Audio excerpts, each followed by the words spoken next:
TVC নিউজের নিয়মিত আয়োজন সংবাদ সম্প্রসারণে সবাইকে স্বাগত জানাচ্ছি। আমি মজুমদার জুয়েল।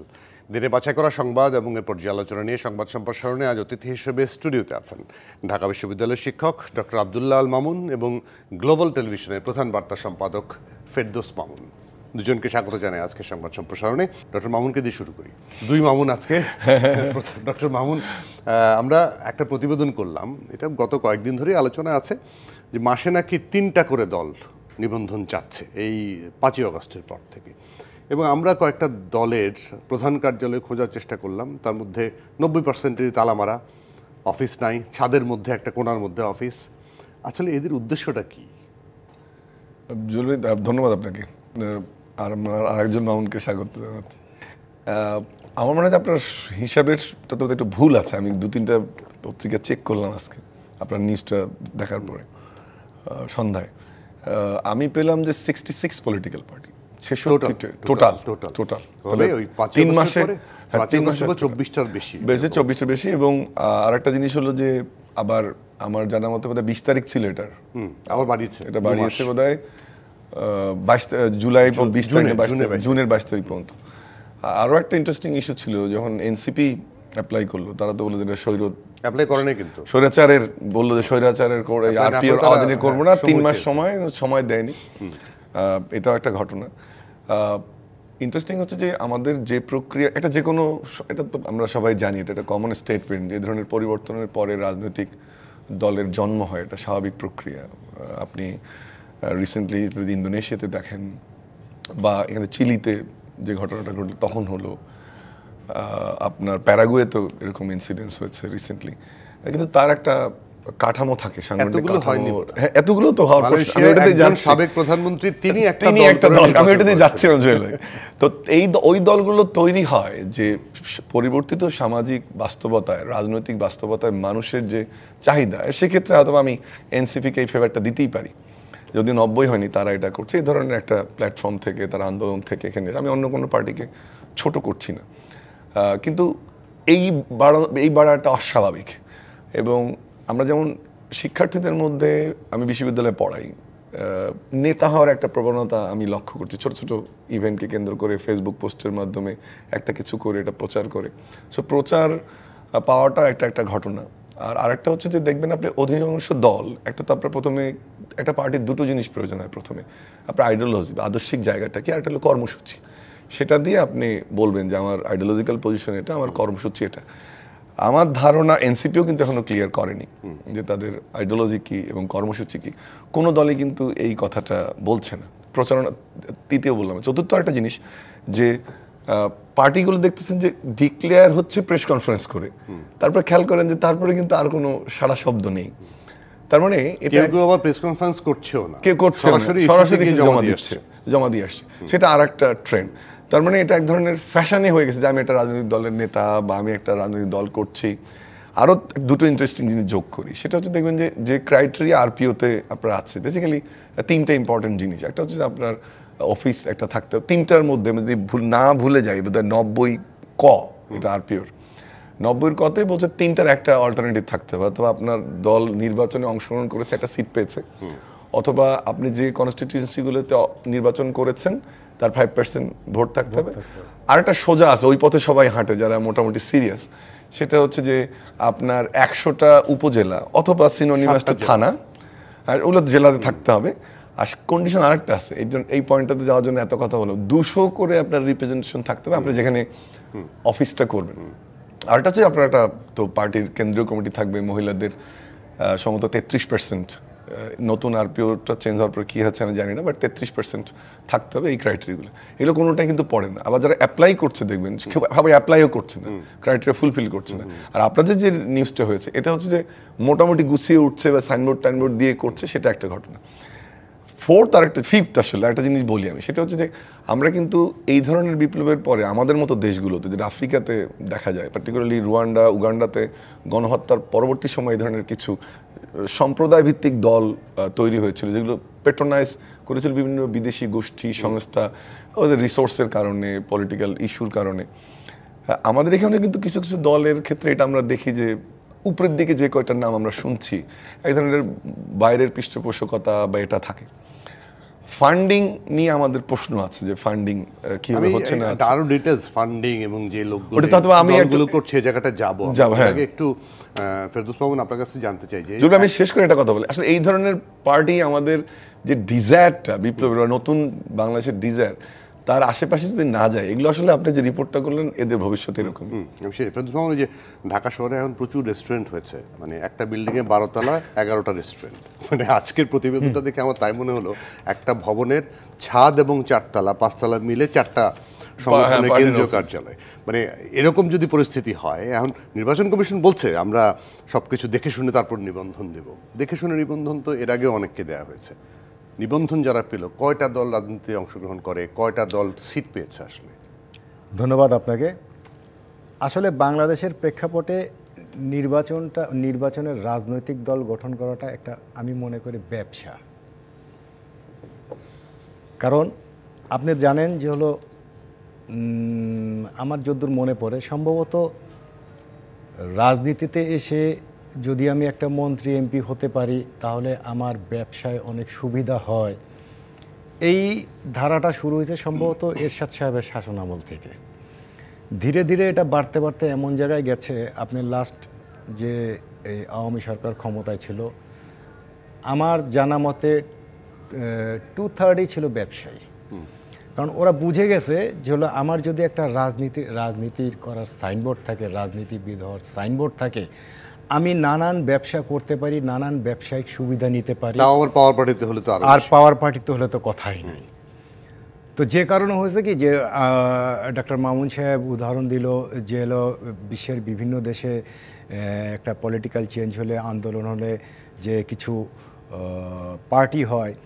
আসলে ওনার ওই কথাটার সাথে আমি একটু দ্বিমত করি। এটা যে আপনাকে দেখতে হবে তো, ওই সমস্ত দেশে আন্দোলনে যখন সরকার পরিবর্তন হয়েছে, যে রাজনৈতিক দলগুলো তৈরি হয়েছে, সেই রাজনৈতিক দলগুলো কিন্তু খুব হাতে গোনা, সফলতার হারও ভালো। কিন্তু বাংলাদেশে দেখা যাচ্ছে ব্যাঙের ছাতার মতো সব রাজনৈতিক দল হচ্ছে। কারণ একটাই, যে আপনি হয়তো বা খেয়াল থাকবেন, কিছুদিন আগে একজন জেল থেকে ছাড়া পেয়ে এসে একটা রাজনৈতিক দল করল। তো সামাজিক মাধ্যমে যেটা দেখলাম, আমি কথাটা সত্য মিথ্যা জানি না, তো উনি বলছেন যে যখন এই অভ্যুত্থান পরবর্তী এই অন্তর্বর্তী সরকার বিভিন্ন রাজনৈতিক দলের নেতাদেরকে রাজনৈতিক বিবেচনায় জেল থেকে ছেড়ে দিচ্ছিল, উনিও অ্যাপ্লাই করছিল। তো ওনাকে বলছে যে আপনি তো রাজনৈতিক বিবেচনায় যাবেন না, সুতরাং আপনি তো ছাড়া পাবেন না। তো উনি এর জন্য তখন থেকেই চিন্তা করছে আমি বের হয়ে একটা রাজনৈতিক দল করব। তো এখন আইডিওলজিক্যাল চিন্তা কিন্তু ভালো, খারাপ না। জি, অন্তত ব্যক্তিকে বাঁচানোর জন্য, নিজেকে বাঁচানোর জন্য।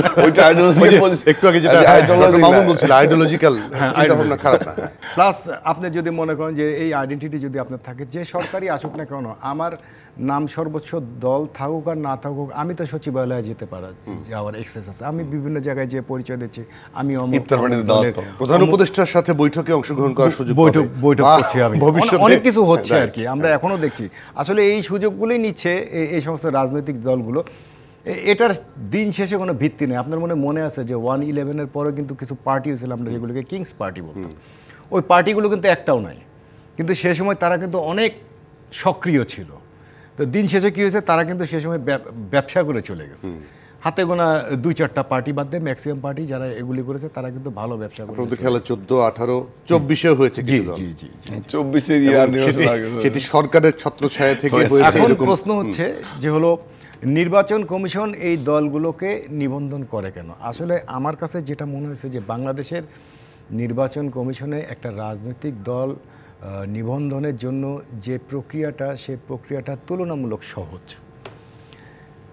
যে কারণেই এই সুযোগটা মনে হয় বেশি পায় তারা। আমার মনে হয় যে এই জায়গাটায় রাজনৈতিক দলের নিবন্ধন নিতে হলে পরে এই প্রক্রিয়াটাকে আরও কঠোর করা উচিত। তা না হলে পরে এরকম ব্যাঙের ছাতার মতো বিভিন্ন দল হতেই থাকবে। অধ্যাপক মামুন, এই জায়গাটায় যেটি ফেরদৌস মামুন বললেন যে একজন ব্যক্তি রাজধানী জেলখানা থেকে বেরিয়ে এসে একটি দল করলেন, তিনি দুর্নীতির মামলায় সাজা খেটেছেন 12 বছর, 14 বছরের মতো জেলে ছিলেন, কিন্তু 12 বছরের সাজা শেষ হওয়ার কারণে কিন্তু ছাড়া পেয়েছে।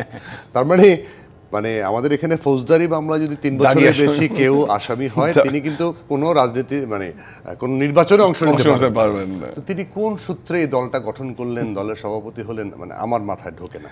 প্রথমে একটা জিনিস বলে নেই যে এগুলো যে দলগুলো হচ্ছে এদের কিন্তু নিবন্ধনে যাওয়ার প্রচেষ্টাও কতটুকু থাকবে আমরা সন্দিহান।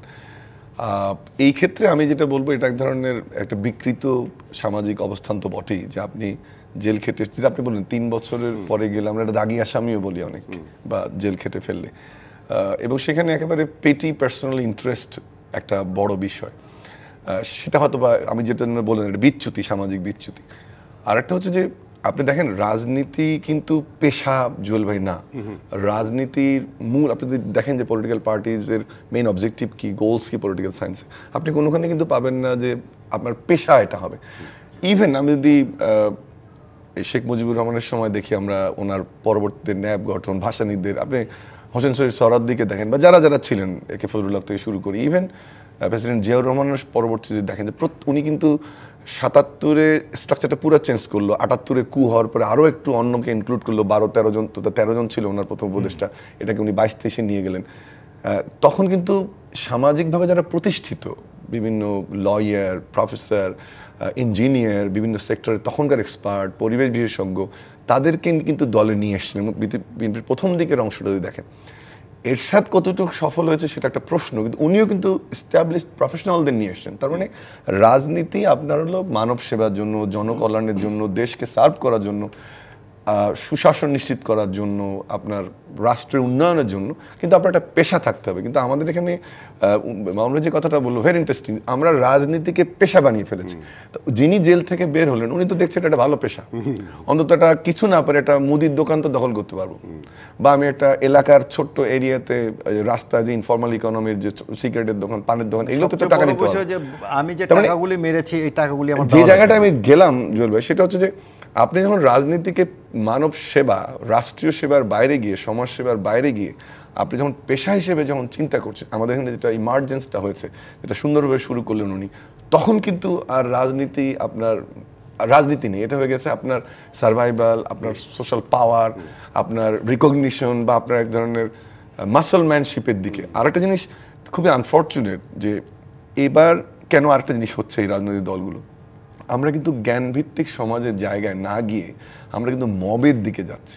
ওটাও কিন্তু একটা ধরনের ডিজাইন, আমার সাথে কিছু লোক থাকা মানেই আমার একটা শক্তি। খুবই দুঃখজনক, আমাদের যাওয়া উচিত ছিল জ্ঞানভিত্তিক সমাজের দিকে, তর্কভিত্তিক সমাজের দিকে, রেশনাল একটা সোসাইটির দিকে। সেদিকে কিন্তু আমরা যাচ্ছি না। আমরা কিন্তু যেহেতু মানে মাঝখানে এর আগেও থামিয়েছিলাম, এখনো থামাচ্ছি, কারণ ব্যক্তির জায়গাটায় আসবো। বাংলাদেশে কিন্তু ইতিহাস আছে এক ব্যক্তির এক দল, এবং সেখানে ওই একটা মানুষকে আমরা হয়তো চিনি, তার সেক্রেটারিকে তাকে চিনি। সেই জায়গাটায় ফেরদৌস মামুন, আমি ওই যে যেটা বলছিল যে মাসলম্যান তৈরি করা, সেখানে আসলে স্বার্থটাকে আমরা তো টকশোতেও ডাকি, পত্রিকাগুলো ইন্টারভিউ নেয় নতুন দল করার পরে, এটা মানে এক ধরনের কিন্তু ওই মিডিয়া কভারেজ পাওয়া, রিকগনিশন পাওয়া, সেটাও তো সেই উদ্দেশ্য। ব্যবসা তো আছে, আপনি মূল উদ্দেশ্যটাই ব্যবসা। মূল উদ্দেশ্য এই সমস্ত রাজনৈতিক দলগুলোর, আপনি দেখেন যে এই যে কয়টা রাজনৈতিক দল এই যে 24টা অলরেডি অ্যাপ্লাই করেছে আপনার নিবন্ধনের জন্য, এর ম্যাক্সিমাম দলগুলোই কিন্তু চিন্তা করে যে হলো, শোনেন, টাকা হলে পরে মানুষের পাওয়ার অটো চলে আসে। আপনার যত বেশি টাকা, আপনি এই যে ফ্যাসিস্ট সরকারের পতনের পরে কি হয়েছে বাংলাদেশে, তাই না? এরা এত টাকা ইনকাম করে নিয়ে গেছে যে এদের বিরুদ্ধে কিন্তু এখনও পুরো রাষ্ট্রকে লড়াই করা লাগছে। তো আপনি যদি এরকম 1000-2000 কোটি টাকার মালিক হয়ে যান, তো আপনার তো অনেক পাওয়ার হয়ে যায়। আপনি এটাকে যে কোনোভাবে, যে কোনো ইয়েতে এই টাকাকে আপনি খরচ করতে পারেন, আপনার অনেক শক্তি হয়ে যায়। তো এই মূল বিষয়টাই কিন্তু তারা কিন্তু চায় যে, এই যে ইয়ের কথাটা বলতেছিলাম, যে হলো 1000 কোটি টাকা উনি দুর্নীতির দায়ে জেলে ছিল, জেল খেটে আসছে। উনি কিন্তু রাজনৈতিক দল কেন করবে একটা কারণে, উনি যে টাকাগুলি মেরে দিছে এটা যেন ওনাকে ফেরত দেওয়ার না লাগে, সামাজিক পুনর্বাসন হতে চায়। তো এইভাবে কিন্তু এই মূল বিষয়টাই কিন্তু এটা, যে সমাজে সে একটা টাকা ইনকাম করে একটা পাওয়ারফুল পজিশনে থাকতে চায়, এবং পাওয়ার পার্টির সাথে যদি থাকে তাহলে তো আর কোনো কথা নাই, সোনায় সোহাগা বলা হবে। আর না থাকলে পরও সে এমন, যেহেতু সে একটা পলিটিক্যাল পার্টির শীর্ষ নেতা, তার সাথে অটো পলিটিক্যাল পার্টির এটাকে কি বলবো মানে যারা ক্ষমতাসীন দলগুলোর সম্পর্ক আরো ভালো হয়ে যায়, সেই সুযোগগুলো নিয়ে তারা আরো অনেক কিছু অন্যায় অত্যাচার করার সুযোগ পাবে। না আমার অ্যালায়েন্সে যোগ দেওয়াটা একটা ঘটনা। আমি ওই যে অ্যালায়েন্স পার্টি অ্যালায়েন্সে যোগ আলোচনায় দেওয়াটা আসবে, একটা ছোট বিরতি নিয়ে আসি, তারপর আবার এই বিষয়টা নিয়ে আলোচনা করবো। দর্শক আমাদের সঙ্গে থাকবেন সংবাদ সম্প্রসারণে একটা ছোট বিরতি নিয়ে। বিরতির পরে আবার স্বাগত সংবাদ সম্প্রসারণে। আমাদের সঙ্গে স্টুডিওতে অতিথি হিসেবে আছেন ঢাকা বিশ্ববিদ্যালয়ের শিক্ষক ডক্টর আব্দুল্লাহ আল মামুন এবং গ্লোবাল টেলিভিশনের প্রধান বার্তা সম্পাদক ফেরদৌস মামুন। আবার স্বাগত আপনাদের দুজনকে। ফেরদৌস মামুন, আমি যেটা বিরতিতে যাবার আগে প্রশ্নটা রেখে গেছিলাম ডক্টর মামুনকে, আমি ফেরদৌস মামুনকে দিয়ে শুরু করি। কারণ হচ্ছে এই যে বিগত সময়গুলোতে দেখবেন যে এক নেতার এক দল, নেতা হয়তো খুব হাইলাইটেড, সে আবার পাওয়ার পার্টির সঙ্গে যুক্ত হয়ে মন্ত্রী পর্যন্ত হয়েছে। সেটা একটা লোভের জায়গা কিনা, এই যে নতুন নতুন দল গঠন? না, অবশ্যই এটাকে লোভের জায়গা বলতে হবে। কারণ দেখা যাচ্ছে যে যে সমস্ত দল অতীতে এই ধরনের ঘটনা ঘটছে বাংলাদেশে, আপনি দেখেন বা বিএনপি বা আওয়ামী লীগেও দেখবেন যে 14 দল 20 দল নানান দলের তারা বিভিন্ন সময় কোয়ালিশন করছে দলগুলোর সাথে। আসলে ওই দলগুলোর কয়টাকে আমরা চিনি, কয়টার নেতা সম্পর্কে আমরা খবর রাখি নাই, কিন্তু তারা এই রাজনীতির ফায়দাটা ঠিকই নিয়েছে। আপনি দেখেন বিগত সরকারের সময় এই যে সরাসরি বলে যে রাশেদ খান মেনন বা ইনু বা এই যে দিলীপ বড়ুয়া, তারা যে এই যে জোটের মধ্যে ছিল, আসলে বাংলাদেশের নিরপেক্ষ ভোট করলে পরে কি তারা কি জিততে পারবে কিনা জিততে পারবে সন্দেহ ছিল। তারপরও তারা এটাকে এনজয় করেছে। এখন এটাকে দেখলে পরে তো বাংলাদেশের বহু যারা রাজনীতি করতে চায় তারা তো উৎসাহিত হবেই যে আমি যদি একটা সুযোগ পাই, আমি যদি কোনো মতে যদি একটা দলের সাথে কোয়ালিশনে ঢুকে যেতে পারি, তাহলে তো আমার তো ব্যবসা আর ব্যবসা, বুঝছেন, প্লাস আমার পাওয়ার। তো এই কারণেই আসলে মানুষ এই ধরনের ছোট ছোট রাজনৈতিক দলগুলো করছে। প্লাস আরও একটা আছে, যেহেতু সামনে হচ্ছে আমাদের নির্বাচন আছে, যে এই ছোট ছোট দলগুলো হচ্ছে এই কারণে যে এরা চিন্তা করছে দুটা জিনিস। একটা, প্রথমত হচ্ছে যে তারা চেষ্টা করবে যে হলো এই বড় দলগুলোর সাথে একটা আমি লিয়াজও করতে পারি কিনা, তাহলে আমি সঙ্গে যে দলগুলো আছে সেগুলো তো একই সূত্রে গাথা। হ্যাঁ, একই সূত্রে গাথা, সবই একই রকম, 12 দল 20 দল যাই বলেন না কেন, তার ভিতরে যদি আমি আরেকটা দল ঢুকে যেতে পারি তাহলে তা আমার ভবিষ্যতে আর কোনো চিন্তা নাই। প্লাস আরেকটা ব্যাপার আছে, সেটা হচ্ছে যে হলো এই রাজনীতি করতে যে আমি একটা দল বানাইলাম, আমি একটা আসনে যে দাঁড়াবো, তো আমি নির্বাচন কমিশন থেকে নিয়ে তো আমি দাঁড়ায় গেলাম, তারপর দেখা গেল ওখানে যিনি আছেন উনি তো আমাকে কেনার জন্য একটু টাকা পয়সা খরচ করবে, নিজের দামটা যদি বাড়ায় কিছু পয়সা ইনকাম করা গেলো, নানান ধরনের ধান্দাবাজি আছে, যে কারণেই এই সমস্ত আমি মনে করি এই সমস্ত দলগুলোর জন্ম হচ্ছে। ডক্টর মামুন, আপনার কাছ থেকে আসি যে আইডিওলজির জায়গাটা, আমরা একটা সময় আইডিওলজির কথা, আপনি যেটা এনসিপির কথা উল্লেখ করেন, এখনো পর্যন্ত আসলে নীতি আদর্শ কি সেগুলো ক্লিয়ার না। আইডিওলজি যদি ফেরদৌস মামুনের মতো হয় যে ক্ষমতায় না যেতে পারা বা একটা পাওয়ার প্লে করা বা অন্তত কিছু টাকা পয়সা কামাই করা, এটাও তো এক ধরনের আইডিওলজি বটে। না জুলে, আমি একটু আগে যেটা বললাম ওখান থেকে আসতে হবে আসলে, যে আপনার পেশা যদি রাজনীতি হয়ে যায়, এটা কিন্তু আমাদের দেশের এটাই সমস্যা। আপনি ফেসিবাদকে বলেন, তার আগে স্বৈরাচার বলেন, তার আগে বিভিন্ন সময়ে নির্দিষ্ট হয়তো বা কোনো 1-2 বছর বাদ দিয়ে রাজনীতি যখনই আপনার পেশা হয়ে যাবে, তখনই তো আপনি এই কাজগুলো করবেন। আপনি অ্যালায়েন্সে যোগ দিয়ে এক ধরনের স্বীকৃতি পাবেন। আপনি দেখবেন যে এইসব দল কিন্তু ফখরুল সাহেবের সাথে মিটিং করলে বড় করে ছবিটা ফেসবুকে দিয়ে দেয়, লিয়াজো কমিটির মিটিং হচ্ছে, সে সারা শব্দ তোলে। আবার একইভাবে শেখ হাসিনার সঙ্গে মিটিং করেও তারা এটা করেছে। ইভেন আন্দোলনের শেষের দিকে যখন হলো যে দেখা মাত্র গুলির নির্দেশ, আমার মনে আছে ইনু সাহেব এবং যার পেমেন্ট এখন দিতে হচ্ছে, আওয়ামী লীগ থেকে পালিয়েছে সবাই, কিন্তু তারা এখন জেলে চলে গেছে। এই যে একেবারে এক পার্ট, যেটা আলোচনাটা মেইনলি আপনি গেলেন, যে একজন সর্বস্ব দলগুলো, তারা তো এটাকে পেশা বানিয়ে ফেলেছে, উপার্জনের, এটা রিকগনিশনের। আপনি একজন ব্যারিস্টার, আপনি প্রফেসর, আপনি একজন সাংবাদিক, এটা কিন্তু আপনার একটা রেকগনিশন। কিন্তু যখন আপনি রাজনীতিকে আপনার সামাজিক স্বীকৃতি এবং মর্যাদা এবং পেশা হিসেবে গ্রহণ করছেন, তখন এগুলোর বাইরে আপনি যেতে পারবেন না। আমি আজকে চিন্তা করছিলাম যে এই জাস্ট একটু পড়ার চেষ্টা করছিলাম যে নতুন রাজনৈতিক দলের যেহেতু এখানে আলোচনা হবে, যে ট্রেডিশনাল চ্যালেঞ্জগুলো রাজনৈতিক দলগুলো ফেস করে, যে এই ধরনের এক পার্টি সর্বস্ব বা অল্প অল্প লোক সর্বস্ব, তার কয়েকটা কারণ পলিটিক্যাল সায়েন্সে বলে। যেমন কাঠামোগত, যে আমার একটা কমিটি পুরো থাকতে হবে, তৃণমূলে পৌঁছতে হবে, আমার জনসম্পৃক্ততা থাকতে হবে, এই ধরনের। দেখেন, এদের কোনো অবজেক্টিভ নেই। ওই যে আপনি যে রিপোর্টটা দেখালেন, যেখান থেকে আমরা এত আলোচনা করছি, এদের কোনো রকম, তার মানে আরও একটা জিনিস বলি, যে আর্থিক সীমাবদ্ধতা আছে কিনা এটাও ক্লিয়ার না, বা একটা পার্টি টিকে থাকে জনগণের আস্থা, এদের প্রতি সবসময় আস্থার সংকট থাকে, সেটার জন্য আস্থা অর্জনের জন্য কি করতে হয়, কর্মসূচি দিতে হয়। এটা তো কারোরই এটা নাই। তার মানে যেটা ভাই, আমি ওই শব্দটা ধান্দাবাজি ইউজ করতে চাই না, বাট এখানে পেছনে একটা ইল মোটিভ আছে, বা ব্যক্তি স্বার্থ অর্জন বা ব্যক্তিগত একটা বেনিফিট পাওয়া, সেটা একটা রাজনৈতিক দলের সঙ্গে থেকে, সরকারের ইফতারের পার্টিতে দাওয়াত পেয়ে, অথবা প্রধান উপদেষ্টা দাওয়াত পেয়ে, যেটা একটু আগে আপনি আমাদের প্রোগ্রাম শুরু হওয়ার আগে বলছিলেন, এইটাকে কাজে লাগিয়ে, ওই যে রাজনীতি যখন পেশা, তার যদি কিছু লোক থাকে সেখানে, তার ওই যে আমি বললাম যে আপনি একটা সুশীল সমাজের বাইরে গিয়ে, জ্ঞানভিত্তিক সমাজের বাইরে গিয়ে একটা মব বা একটা মাসলম্যান তৈরি করার ওই প্রক্রিয়াগুলো যদি আপনি না অ্যাড্রেস করতে পারেন, তাহলে একজন সর্বোচ্চ দলও হবে, ওই মাস্তানি সর্বোচ্চ দল হবে, এটা দুর্নীতির দিকেই যাবে। এবং আরও একটা জিনিস দেখেন, যে কথাটা একটু আগে বলে গেলাম, রিপিট হচ্ছে না, অন্যভাবে বলছি, যে আপনি এই যে দলগুলো বের হচ্ছে, যে আপনি ভ্যানিশ হয়ে যাচ্ছে প্রথমে, তা ভ্যানিশ হয়ে যাওয়ার কিছু রাজনৈতিক দলের প্রক্রিয়া থাকে, যে আপনি অর্থ সংকটে পড়বেন, কাঠামো সংকটে পড়বেন, আপনার অফিস করতে পারবেন না, এরকমও তো কিছু হচ্ছে না। তার মানে একদম পুরোপুরি ব্যক্তি স্বার্থের জন্য, কোনো রাজনীতি তো মানুষের জন্য, বা রাজনীতি সমাজের জন্য, রাষ্ট্র তার আশেপাশেরা নাই, এটা আসলে একটা ব্যক্তিকেন্দ্রিক অর্জনের জন্য পার্টি। সো এই ক্ষেত্রে আমি এটাকে রাজনৈতিক দলই বলতে চাই না, কোনো এটা হতে পারে না। সামাজিক সংগঠনও বলবো না, কারণ সামাজিক সংগঠনের কর্মসূচি থাকতে হয়, sports club, debating club, blood donation club, এই ধরনের কর্মসূচিও নাই।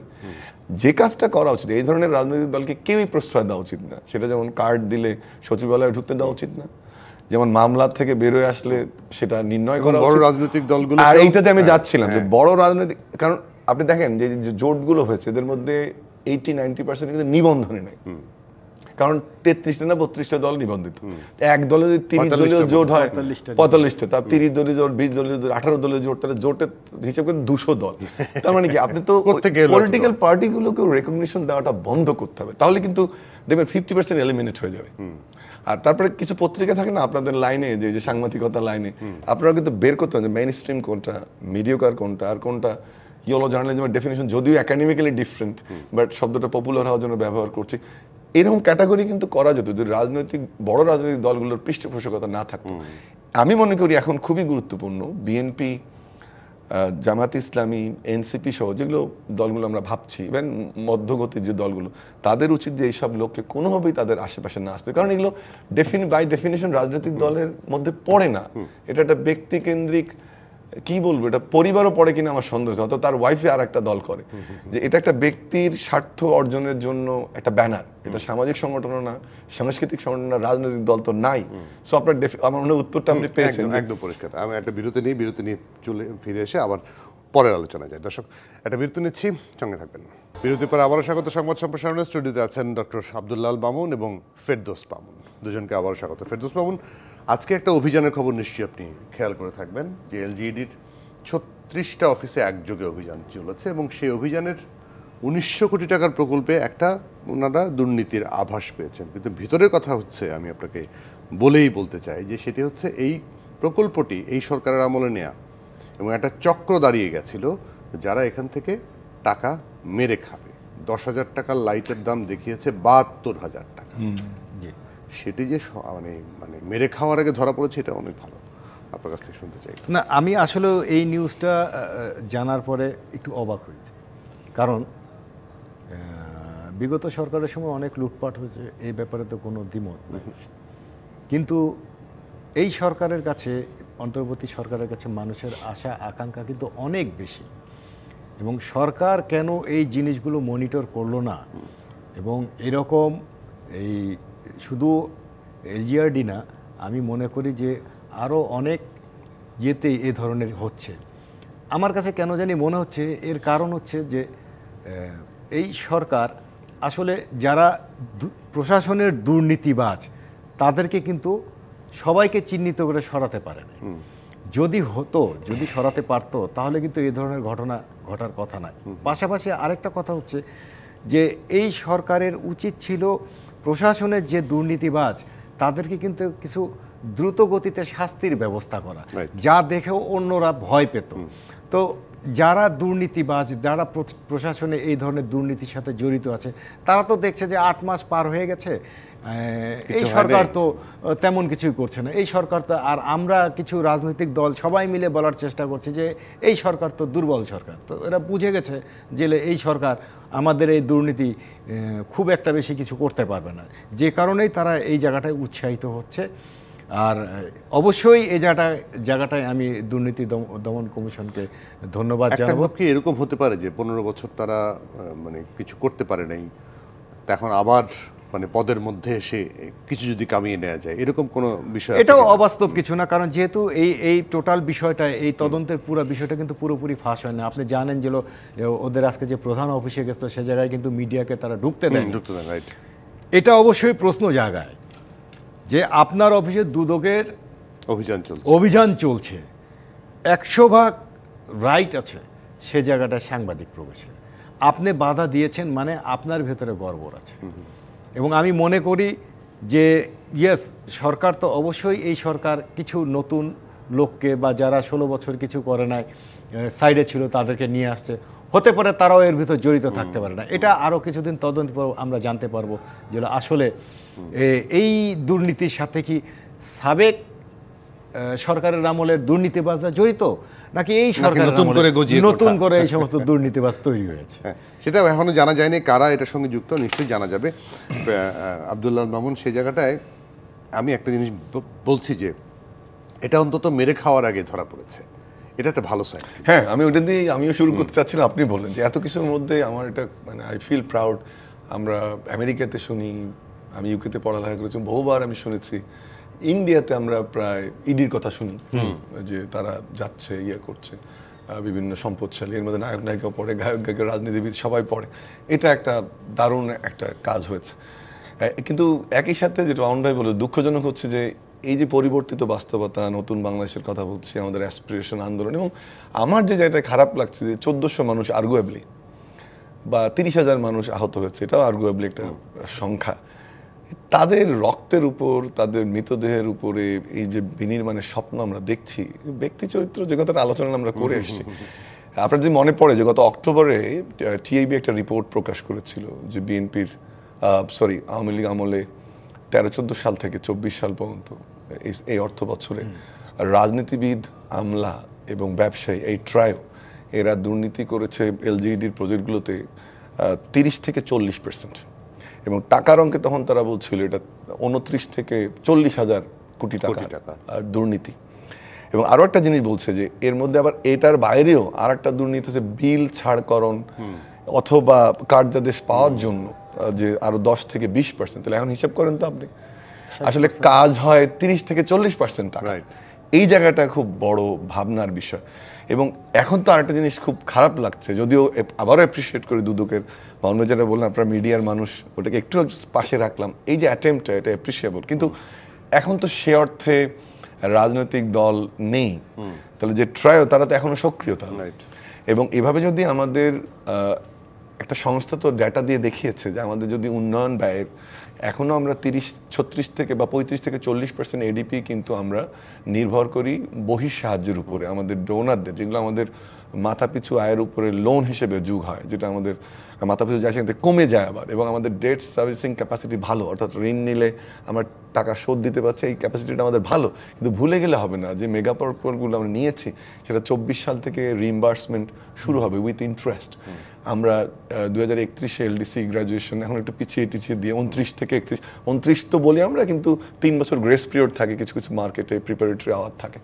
তাহলে আমরা যদি এরকম 40% টাকা মাত্র খরচ করি আর 60% দুর্নীতি হয়, আমি যারা এটা করছে তাদের কাছে একটা প্রশ্ন রেখে বরং আমার মনে হয় আপনি শেষের দিকে যে আপনি একটু মানবিকতাকে জায়গান, যে আপনি একা ভালো থাকবেন না যারা রিক্সা চালাচ্ছে, খেতে খামারে কাজ করছে। এদেশে আমাদের অ্যাবসলিউট প্রপার্টি প্রায় 30-এ চলে যাচ্ছে। আমাদের অর্থনীতি গত 3টা পাক্ষিকে, পার্টিকুলার 2টো পাক্ষিকে 1-এর নিচে ছিল, কেবল আমরা 4-এর মধ্যে এসেছি। রেমিটেন্সটা না থাকলে আমরা আরো বিপদে পড়তাম। আমরা আমেরিকান মার্কেটটা, গার্মেন্টসে বিপদে পড়েছে, আমরা নতুন করে রিশেপিং করছে, ফ্রেড ফরওয়ার্ডিং এ কস্ট বেড়ে যাচ্ছে। তাদের বিবেকের কাছে প্রশ্ন রাখতে চাই যে আপনি শুধু বাঁচবেন না, সমাজের এই যে খেটে খাওয়া মানুষ, সাধারণ মানুষ যারা প্রতিদিনে যুদ্ধছে জীবনের যুদ্ধে, এছাড়া আর কোনো আসলে নৈতিকতার জায়গায় প্রশ্নটা করা ছাড়া, এবং ওই পরিবারগুলোকে প্রশ্ন করতে চাই যে আপনি স্ত্রী, আপনি স্বামী বা আপনি বাবা, আপনি সন্তান, প্রশ্ন করেন যে কেন এলজিডি শুধু না, যারাই দুর্নীতির সঙ্গে জড়িত সবার কাছে আবেদনটা রেখে আসলে শেষ করতে চাই যে যদি পারিবারিক মূল্যবোধ না জাগে, যদি শুধু মাথায় টুপি দিয়ে নামাজ পড়ি কিন্তু আমার মূল্যবোধে যদি পরিবর্তন না হয়, 40% টাকা যদি আমার উন্নয়ন কাজে ব্যয় হয়, যেটা আমি ধার করে আনি তার 30 থেকে 35% বা 40%, তাহলে দেশটাকে কিভাবে গড়বো আমরা? এই মানুষগুলোর প্রতি কি জাস্টিস? সেই জায়গাটা আসবে কি মানুষের মধ্যে, যে কথাটা বারবার বলার চেষ্টা করেছেন অধ্যাপক মামুন, সেটি আদৌ আসবে কি? এই যে উদাহরণ তৈরি হচ্ছে, বিভিন্ন জায়গায় অ্যারেস্ট হচ্ছে, কিছু না কিছু হলেও হচ্ছে, একদম সবাই যে দুর্নীতিবাজ ছাড়া পেয়ে গেছে তা না, তাদের স্ত্রীরা পর্যন্ত, সন্তানরা পর্যন্ত এই মামলার আসামি হচ্ছে। এটা দেখেও কি অন্যরা শিখছে? ছাগল কাণ্ড নিয়ে কি কাণ্ড হয়ে গেল জীবনে? এক্ষেত্রে আমি বলতে চাই যে আসলে আমাদের বাংলাদেশের দুর্নীতিটা রন্ধ্রে রন্ধ্রে ছড়ায় গেছে। এখান থেকে উত্তরণ করতে হলে পরে এটা কিন্তু একদিন দুদিনে, 1 বছর 2 বছর সম্ভব না। আমি ব্যক্তিগতভাবে মনে করি যে আমাদের চরিত্রকে আগে সংশোধন করতে হবে। এটার প্রথম উপায় হচ্ছে আপনার শিক্ষা ব্যবস্থায় হাত দিতে হবে। আপনাকে একেবারে যে শিশুটা আজকে ভূমিষ্ঠ হয়েছে সেই শিশুকে আপনি কিভাবে কি শিক্ষা দিয়ে বড় করবেন, তারা এসে যদি এটা পরিবর্তন করতে পারে। এখন আমাদের এই বয়সে এসে বা এখন সমাজের যে অবক্ষয়ের যে জায়গায় চলে গেছে, এখান থেকে আমরা আশা করি জনগণ হিসেবে অনেক কিছু কিন্তু আমি ব্যক্তিগতভাবে মনে করি না এটা 2, 4, 5 বছর, 2-1 দশকে আপনি পরিবর্তন করতে পারবেন। এটার জন্য আপনাকে একটা লং টার্ম একটা ভিশন থাকতে হবে, তাহলেই এটা সম্ভব। এর আগে আমার মনে হয় না যে আমাদের মতো বাংলাদেশে আমরা শুধু এগুলি নিয়ে খালি আশাই দেখব, কিন্তু দিন শেষে আমরা সবাই কিন্তু আবার নিরাশ হব। দায়িত্বটা কে নেবে? না, এটা দায়িত্ব নিতে হবে অবশ্যই। সবার আগে দায়িত্ব তো নিজেকে গড়তে হবে। না, দায়িত্ব তো নিতে হবে এটা রাষ্ট্রকে, দায়িত্ব তো নিতে হবে সমাজকে, দায়িত্ব তো আমি পরিবার, আপনি, সমাজ, রাষ্ট্র সবাই মিলে নিতে হবে। শুধু মনে করেন যে আমি বলে গেলাম, আপনি শুনে গেলেন, তাহলে তো কিন্তু শুরু হোক ব্যক্তি থেকে। ব্যক্তি থেকে শুরু হওয়া তো কঠিন, কারণ প্রথমটা তো ব্যাপারটা হচ্ছে আপনার শিক্ষা ব্যবস্থাটাকে চেঞ্জ করতে হবে। আপনার সে মানে শিক্ষা ব্যবস্থাকে চেঞ্জ করতে হবে। মামুন ও ডক্টর আব্দুল্লাহ মামুন দুজনকে অনেক ধন্যবাদ, কৃতজ্ঞতা আজকে আমাদেরকে সময় দেওয়ার জন্য। দর্শক, সংবাদ সম্প্রসারণে এই ছিল আজকের মতো। ডিবিসি সংবাদ।